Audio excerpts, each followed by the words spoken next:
Tom, this is a magnificent film. I mean, you've got a wonderful ensemble of actors, but what's great about it too is it's based on fact. Yes, and the thing that's extraordinary about the journey of this film is that if you'd Googled Lionel Logue a couple of years ago, you'd have found very, very little about this Australian speech therapist. But 9 weeks before the shoot, we tracked down the grandson of Lionel Logue, who in his attic has a set of handwritten diaries detailing the relationship between the king and the speech therapist that no historian has ever read. And so we discovered this treasure trove of information which we're first to get access to, and so the accuracy of it was hugely enriched by this very late and exciting discovery of these hidden papers.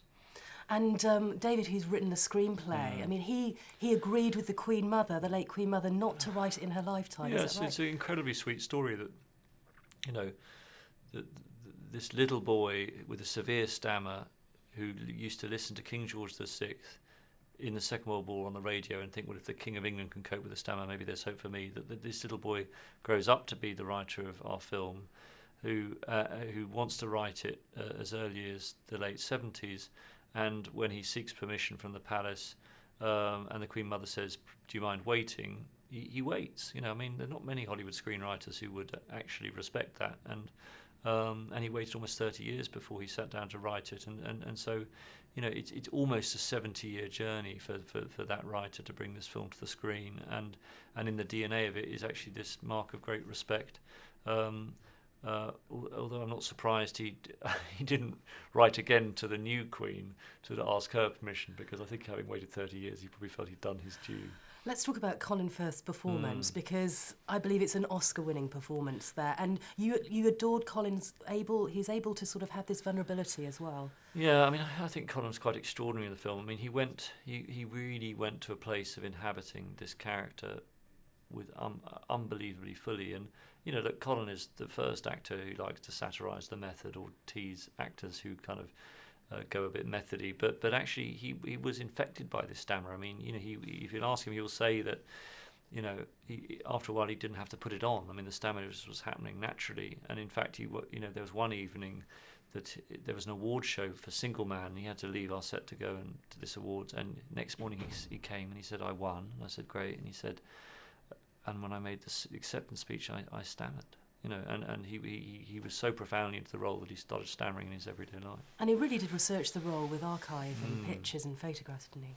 Yeah, no, Colin's knowledge of it, is pretty prodigious. He's got, he's fiercely bright, and he's fiercely well researched, and he really, like I do, has tremendous respect to the fact that this is a living relative. This is the Queen's father, and there's a lot that's hidden and mysterious. There's a lot you can find out about him and learn about him, and I think through the process, both of us became very fond of King George VI, and we didn't necessarily know what we would feel having researched him, but I hope the film shows that fondness we have. But Geoffrey Rush, Helen Bonham-Carter, you've got wonderful actors here.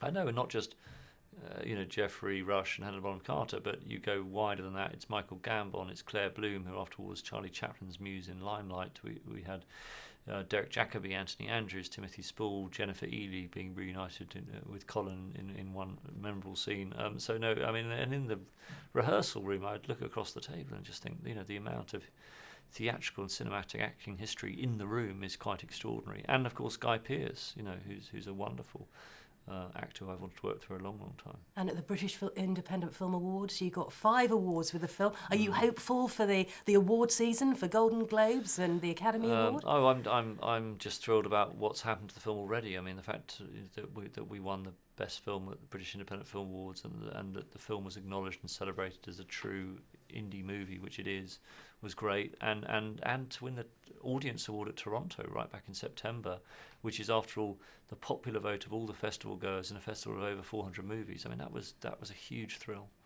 And does Colin deserve that Oscar?